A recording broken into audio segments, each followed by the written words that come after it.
When I looked into his eyes, I saw that there was nobody there. And I realized this is what awake is. He blew my mind.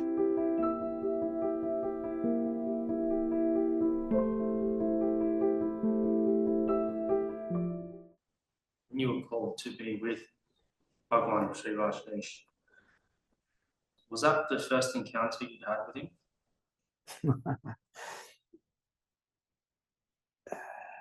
I had heard about him years before.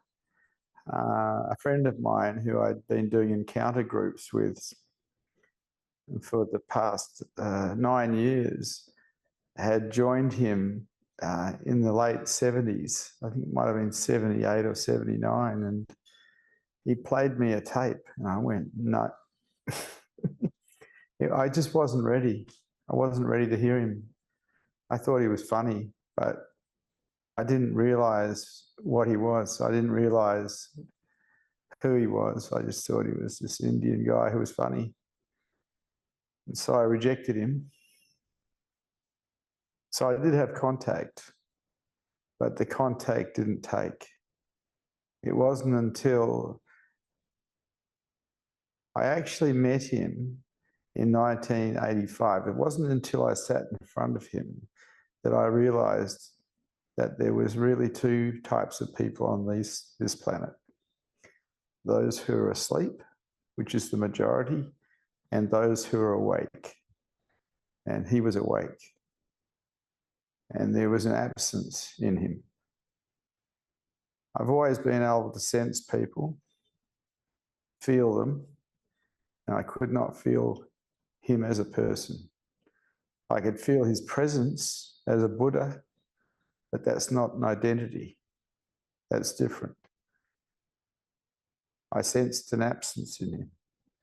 And when I looked into his eyes, I saw that there was nobody there. And I realized this is what awake is. He blew my mind. What was appealing to you about Osho when you were called?